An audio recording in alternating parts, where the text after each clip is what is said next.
Thank you, Tara. Hey, everybody, and welcome to our program today on Happy Harvest, where we're going to do a little bit of exploring the benefits of apples and pumpkins, health benefits. This will be a really quick PowerPoint, and then we're going to I'm going to do a recipe for you. So thank you for joining. My name is Marlene Atkin. I'm a health coach, health educator, and let's get into it.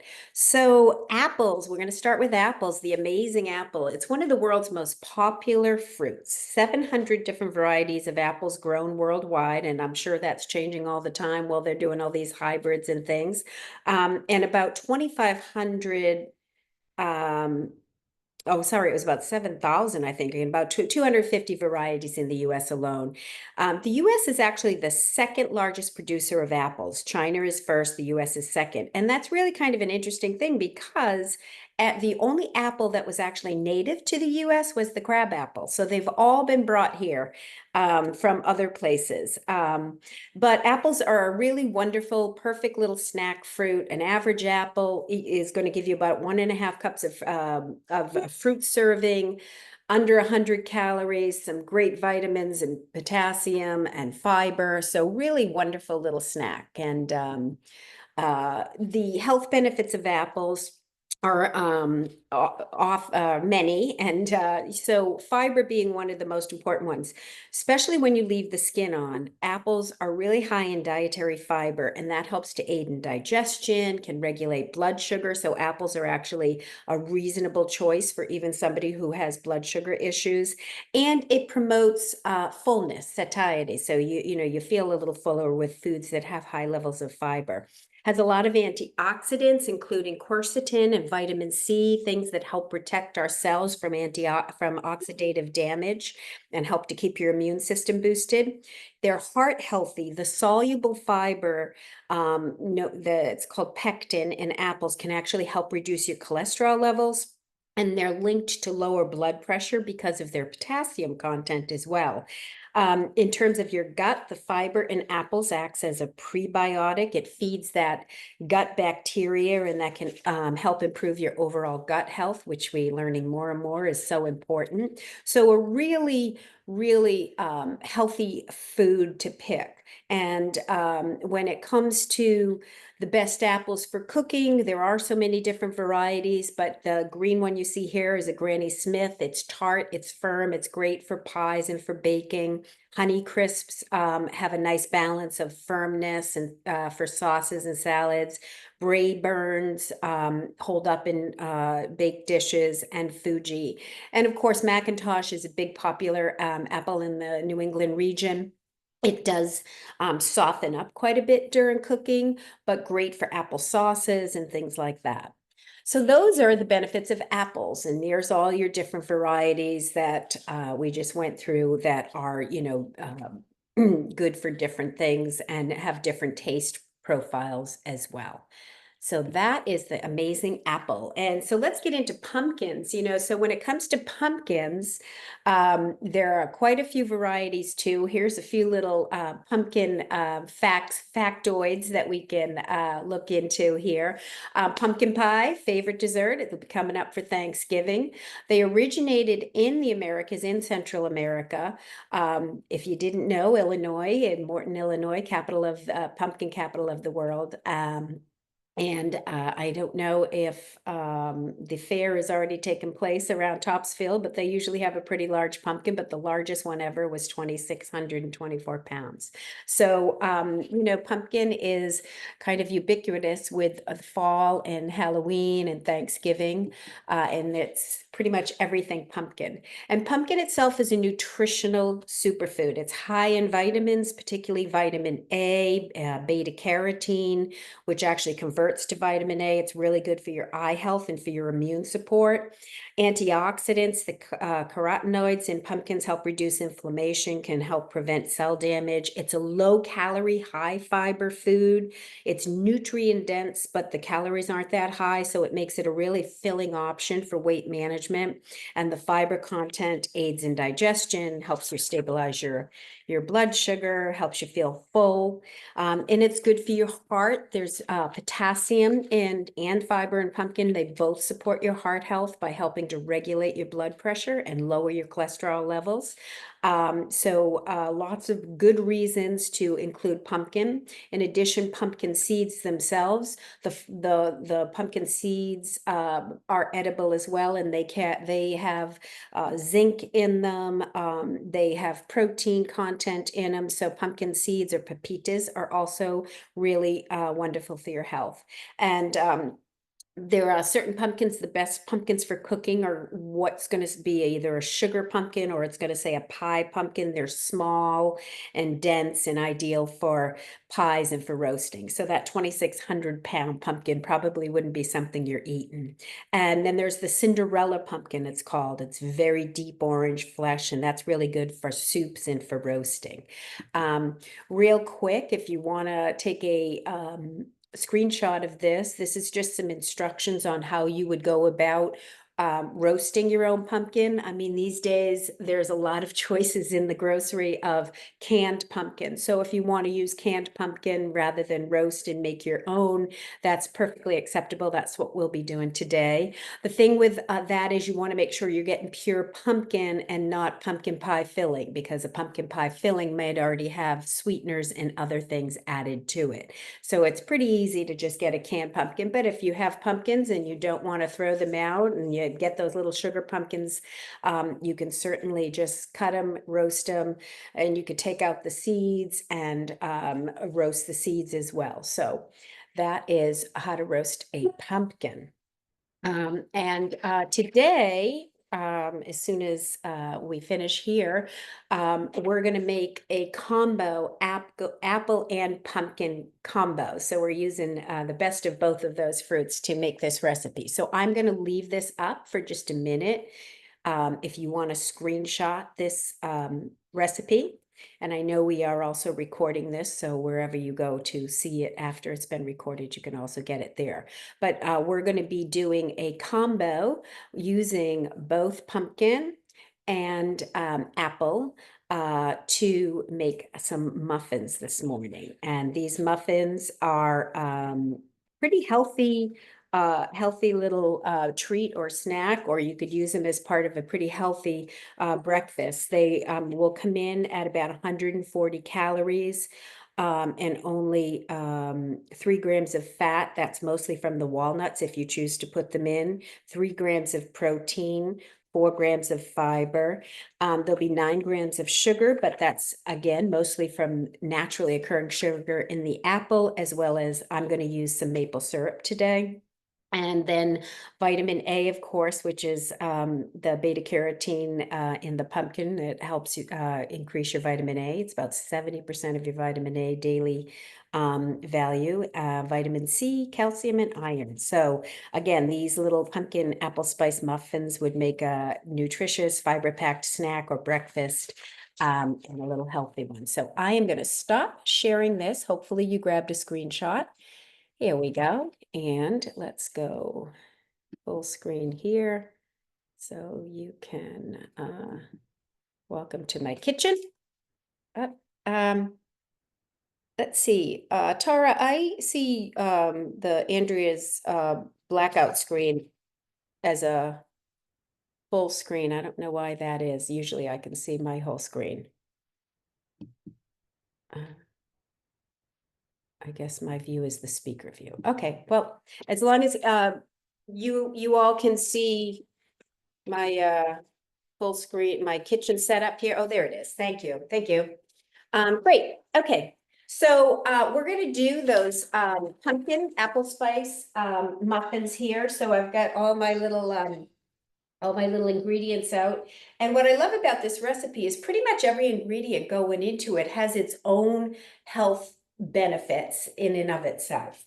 So to start with, I'm going to start with the dry ingredients, and I'm using a whole wheat flour. You could probably, easily use a white flour if you prefer it, but I love a whole wheat flour. It gives it a little bit more of a nutty texture, and you get a little bit more fiber out of that. And this one here is just a hard red wheat. That's all that's in here. It's not processed, not heavily processed. So we start with 1.5 cups of that whole wheat flour, and we're going to start with our dry ingredients. So that's the first part of it. In addition, we're doing oats in this recipe. And what's great about, I'm using just some old-fashioned oats, about 1/2 cup of this. What's great about oats is that they also, like the apple, contain a good amount of soluble fiber. So soluble fiber is wonderful. It can help you maintain healthy cholesterol levels. And also anytime you have those oats, a lot of fiber in it, it's going to maintain, we're going to feel full for longer. So the oatmeal is a great addition to this. I like to use oats in a lot of different recipes. I'll often use this when I'm making any kind of a meatloaf as well, in lieu of like regular breadcrumbs. So oats are a fantastic ingredient to use just beyond oatmeal. So we've got half a cup of oats, 1.5 cups of the wheat flour. Now, the dry ingredients that you put in here, you're going to do 1/2 teaspoon of baking powder, and that's going to help it rise a little bit. These don't rise a lot. They're a pretty dense muffin, you'll see at the end, but teaspoon of baking powder, and then also 1/2 teaspoon of baking soda. So those are the two other baking ingredients. I've already put those in my little cup here with my other ingredients. The seasoning that we use in this, the dry seasoning, is cinnamon. Cinnamon is delicious not only for the taste, I can never get enough cinnamon, but also it's a metabolism booster. So cinnamon is a great ingredient. Nutmeg gives it that nice flavor. A little bit of ginger. Ginger seasoning is terrific for ginger in itself is great for your digestive health. If you have any kind of gingers, they prescribe it if you have nausea or anything like that. But ginger is really a great ingredient to try to use in a lot of recipes. So I love ginger. So those 3 ingredients, we had a 1/2 teaspoon of nutmeg. We've got full teaspoon of the cinnamon. We've got just a 1/4 teaspoon of the ginger. And that's what I have in here, along with the baking soda and the baking powder. Now, if you really love the pumpkin pie flavor, in lieu of all of that, you could have simply used pumpkin pie spice instead of the nutmeg and the cinnamon. What's usually in pie spice that's different than the individuals is it will have cinnamon, it will have nutmeg, it will have ginger, but it also has ground cloves, and cloves have a bit of a stronger flavor, so you either love it or hate it, kind of a thing. So but you could certainly use pumpkin pie spice in lieu of the 3 independent ingredients as you went along. So I'm going to just give this a whisk and kind of mix all of these dry ingredients together. And then I'm going to set that aside. So now we go into our wet ingredients, and it starts with 2 eggs. That's what's going to bind all of this together. So I've got my 2 eggs in here. And when I'm baking, I like to take the eggs out a little bit early and let them just come a little bit to room temperature. So you're just gonna whisk up lightly your 2 eggs. Here we go. We're gonna add in the other wet ingredients. So we have pumpkin, and I've just got, a basic can of organic pumpkin. And again, when you're picking this up at the grocery, if you're rushing, just make sure that the only ingredient is the pumpkin, because there are some pumpkin pie mixes that have other things mixed in. So for the pumpkin, we're only going to use 1 cup of it in this single recipe here. So I've got that all in here. And the cans are usually about 1.5 cups, 12 ounces or so. So as not to waste the rest of the pumpkin, what I like to do with this is you could put this in little ice cube trays or little containers and freeze it. Dogs love pumpkin. Pumpkin is really good for dogs. So my little grandpuppy comes over to visit, I'll make pumpkin ice cubes and throw those in a bowl for her as a treat sometimes. So, you know, if you have a pet at home, if you have a dog at home, they love the pumpkin. A couple things, I use this year round. I know we only kind of tend to go to pumpkin when it's the fall season, but it's great in things like chia seed pudding. You can make it, you can add pumpkin to your pancake mixes. You can add a couple tablespoons of pumpkin into different kinds of soups, things like that. So there's a million pumpkin recipes out there. And we, as I said, tend to think of it when it comes fall time, but it's a great year-round food, and it's available year-round in the canned version. So that's a cup of the pumpkin, and the rest that's left in the can, I'm going to use to make some pumpkin ice cubes for my grand puppy. Next up, I'm using a half a cup of a milk. I am using a vanilla almond milk. It just gives it a little bit more vanilla flavor, which I love. And the last ingredient is a third of a cup of applesauce, natural applesauce. So just like anything else with the applesauce, you always want to make sure you're reading the label, because a pure applesauce will just be apples. A lot of our little applesauces are mixed with additional sweeteners. So, and that's okay if you use it. I mean, if you're making these for kids and they like them extra sweet, that's fine. But just again, be aware when you're shopping and you're buying something like applesauce to take a look at the label, because a lot of times they have additional additives in it beyond just the apples. So here's my wet ingredients here. I'm going to give that a little bit of a stir together, make sure I got it all mixed, which I think it is. I think I remembered all the ingredients. Shocking. And we've got our dry ingredients, and we're just going to mix these together and fold them lightly together. You don't want to do too heavy a mix, because we don't, they're going to be dense. It's kind of a lot of liquid when you put it in. So I'm just going to fold that in together to try to keep that batter lighter and not too heavy. So pretty easy so far, just some dries, some wets, and folding it all together, just getting it pretty much, that batter, pretty much as you can see here, all of the flour mixed in well. Okay. Great, so there we have it.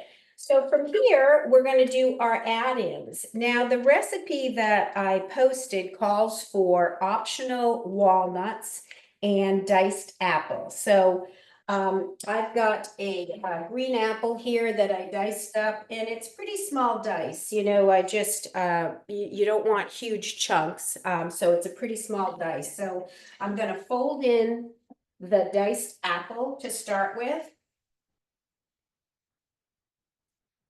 And just again, not too heavy a stir, just get that all folded in so that there's some air still in there. And then at this point, if you're doing the walnuts, you're going to add the walnuts in as well. So yesterday, I did the recipe and I did it all with the walnuts. And after we got done with it, I thought to myself, gosh, it would have been good with maybe cranberries or using pumpkin seeds themselves. So I decided for today's recipe, what I'm going to do at this point is split the batter and keep some aside. The walnuts in it actually do add a nice crunch, so I am going to do some with the walnuts. The full recipe calls for a quarter cup of chopped walnuts. I'm not going to use quite as much as that, maybe about an eighth or so, because I've cut the batter in half, and just mix those. And there's half of mine will be with apples and walnuts. Then on this other part of the batter, what I've decided to do is do some craisins, some dried cranberries here, which is another wonderful fall flavor. So now this one here I'm kind of experimenting with, but we're going to have apples, raisins, and apples, craisins, and pumpkin in there. And then for the crunch part, I'm going to actually use pumpkin seeds, pepitas. So I'm just going to toss those in there as well. About 1/8 of a cup of that. And we'll do half the recipe.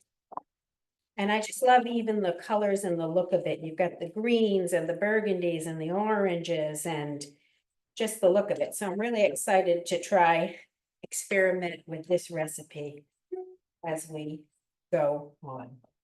Okay, so we've got 2 different batters going on here with our pumpkin. Pretty easy so far. No problems with that.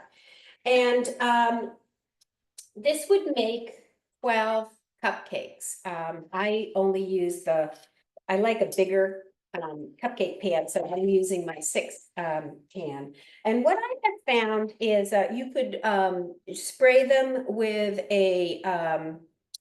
with an oil spray. I would recommend maybe a coconut or a canola spray so that you don't have too much of a strong flavor that you might get from like an olive oil spray. Or you can just simply use the little cups that go inside. So I have the little cups. And what I found super easy is using an ice cream scoop to do these, so you're not pushing off the spoon and everything. So the thing of it is, they say you want to fill in about 3/4, so that's about 1 scoop of each of the batters. For me, seems to work kind of perfectly, just a full-on scoop, and it's easy to put in there. And I'm not going to do too much compressing or pressing down because I want these to be light and fluffy as we go. And I'm just going to alternate between the 2 different recipes here. And I'll have my husband do a taste test later and tell me which one he prefers. And this will do about a dozen recipes total. So we'll get the first 6 going. Okay, so there you have it. That's about 3/4 of the way full on this.